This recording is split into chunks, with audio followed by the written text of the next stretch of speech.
दोस्तों कुछ दिन पहले देश में उपराष्ट्रपति के चुनाव हुए थे।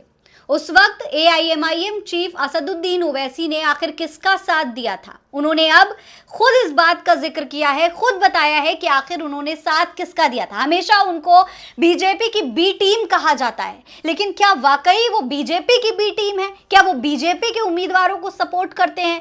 क्या वो एनडीए के साथ जुड़कर काम करना चाहते हैं? क्या वो इंडिया गठबंधन के खिलाफ हैं? इस पूरी वीडियो में आज मैं आपको यही बताने वाली हूं, इसलिए वीडियो को पूरा जरूर देखिएगा। सलाम नमस्ते, मेरा नाम फरहीन अंसारी है और यह खबर आप मेरे official channel Farheen Ansari official पर देख रहे हैं। दोस्तों, एआईएमआईएम के चीफ असदुद्दीन ओवैसी को लेकर हमेशा ये बातें आपने सुनी होंगी।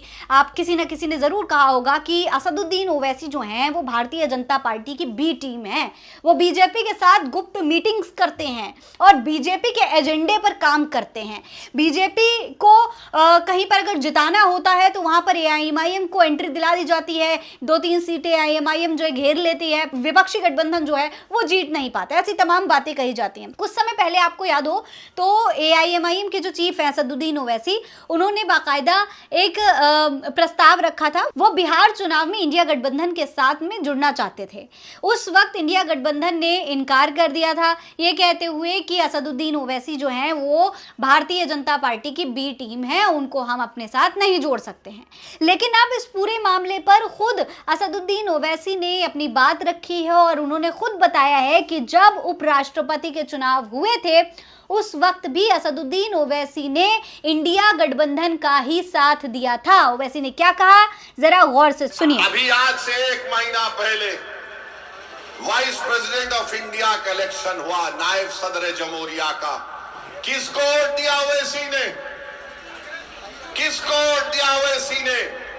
सुप्रीम कोर्ट के रिटायर्ड जज जस्टिस सुदर्शन रेड्डी साहब, जो इंडिया अलायंस के उम्मीदवार थे, हमसे बात की और कहा कि ओवैसी साहब आपका सपोर्ट चाहिए। हमने कहा सुदर्शन रेड्डी साहब, आप सुप्रीम कोर्ट के जज रह चुके हैं, हम बराबर साथ देंगे। हमारे तेलंगाना के मुख्यमंत्री रेवंत रेड्डी ने हमसे मिलकर कहा कि असद भाई साथ दो। किसको वोट दिया? फिर आज तुम हम पे उंगली उठाते हो। तो इस तरीके से ओवैसी ने बताया कि भाई जब उपराष्ट्रपति के चुनाव हुए थे तो उन्होंने इंडिया गठबंधन के उम्मीदवार का साथ दिया था। रेवंत रेड्डी ने खुद कहा था कि असद भाई आप हमारा साथ दीजिए। उन्होंने खुद ये बात कही थी, रिक्वेस्ट की थी। तो उस वक्त भी असदुद्दीन ओवैसी ने उनकी बात रखी, उनका साथ दिया। लेकिन ऐसे में अगर अब इंडिया गठबंधन ओवैसी पर सवाल करता है कि वो बीजेपी की बी टीम है, हम उन्हें साथ नहीं ले सकते, तो ये खुद एक बहुत बड़ा सवाल है। ऐसे में ओवैसी को लेकर के इंडिया गठबंधन को कहीं ना कहीं विचार करने की ज़रूरत है। लोग भी इस पर यही कह रहे हैं, जनता कह रही है कि भाई इंडिया गठबंधन को सोचना चाहिए। एक मुस्लिम चेहरे के तौर पर, एक सीनियर लीडर के तौर पर एआईएमआईएम जो है, ओवैसी जो है, बहुत अच्छा काम कर रहे हैं। और सबसे बड़ी बात, सबसे अच्छी बात यह है कि वो इंडिया गठबंधन के साथ आकर के काम करना चाहते हैं। इंडिया गठबंधन के कामों से इतने खुश हैं, इतने इंप्रेस्ड हैं। भारतीय जनता पार्टी के खिलाफ एकजुट होकर के काम करना चाहते हैं, मिल करके चुनाव लड़ना चाहते हैं। तो इस पर इंडिया गठबंधन को विचार करना चाहिए। शायद देश के तमाम मुस्लिम, शायद देश के तमाम जनता जो है वो इंडिया गठबंधन के साथ में ओवैसी को देखना चाहती है। इसीलिए आज पूरे सोशल मीडिया पर ओवैसी को लेकर के चर्चा हो रही है। इंडिया गठबंधन से मांग की जा रही है कि आप ओवैसी के बारे में जो आपके विचार हैं उसको एक बार फिर से सोचिए, उन पर विचार करिए। देखिए, सबसे बड़ी बात यह है कि अगर ओवैसी को लेकर के ये लगता है कि वो भारतीय जनता पार्टी के साथ जुड़ी हुई है,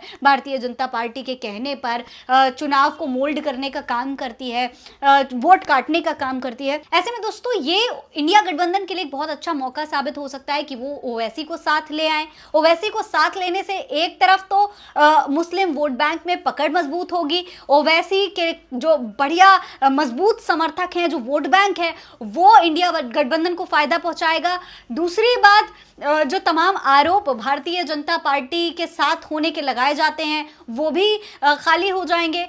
चौथी बात कि जो तमाम राज्यों में चुनाव होते हैं और वहाँ पर जो छोटे छोटे दूसरे दल आते हैं, जैसे अगर कभी आम आदमी पार्टी आ जाती है या फिर इंडिया गठबंधन चुनाव लड़ने आ जाता है, तो तो सीट काटने का जो काम करता है उससे भी इंडिया गठबंधन को छुटकारा मिलेगा, क्योंकि यहाँ पर गठबंधन होगा तो कहीं ना कहीं जो भी रिजल्ट आएगा, जो भी नतीजे आएंगे, तो वो दोस्तों वो पूरे गठबंधन के नतीजे होंगे। ऐसे में कहीं ना कहीं ओवैसी को साथ लाना इंडिया गठबंधन के लिए फायदे का सौदा ही साबित होगा।